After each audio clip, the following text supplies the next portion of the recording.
TV surveillance footage showing the exact moment Lillian Waithera, a staff at the National Hospital Insurance Fund (NHIF), was shot along Kaunda Street in Nairobi CBD.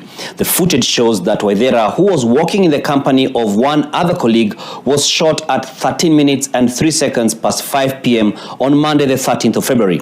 Ibrahim Karanja begins our broadcast. This police tape meant to cordon off a crime scene and dried spots of blood is what remain at the scene where Lillian Waithera was shot and killed on Monday. People around this place and right outside the Optica shop still struggling to come to terms that such a murder would occur in what is otherwise a largely crime-free street. According to CCTV footage captured at the scene, Waithera donning a black sweater and a second woman are seen walking from the direction of EcoBank in Kaunda Street and cross the street at Hamilton House towards the Jubilee Insurance building. Seconds later, as she was walking past the Optica shop, Waithera is startled, as is her colleague, and they remain standing momentarily before she is pulled to the roadside where she collapses at the parking zone designated for Jubilee Insurance between these two vehicles. Came to our door and said that someone's been shot, that we should assist her with an ambulance number or call an ambulance for her. That's when we all panicked and ran outside to see what was going on.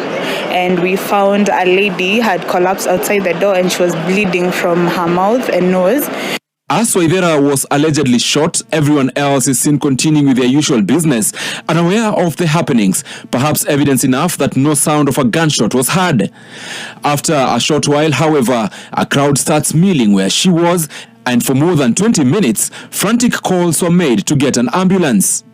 An ambulance arrived at the scene slightly more than 25 minutes later and spent 11 minutes at the scene before it rushed Waithera to hospital, where she was pronounced dead on arrival. Chest was facing downwards until paramedics came and turned her over while they were trying to give her first aid.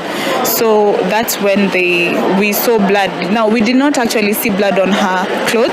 It was just the blood that was oozing from her mouth, so we didn't quite know what the problem was. The DCI is still investigating on who might have shot Waithera and where the bullet might have come from. Speculations are still rife on whether Waithera was a targeted person or whether this was an accident. Meanwhile, Wiper leader Kalonzo Musyoka is reading political motive in Waithera's killing. Yani mama amepigwa risasi. Pengine this is practice. Wajue unaweza kupiga bila bunduki kusikika, waanze kurudisha political assassination in Kenya. Wangapi wanasema yaya? Sema yaya. Ibrahim Karanja, NTV. May justice prevail.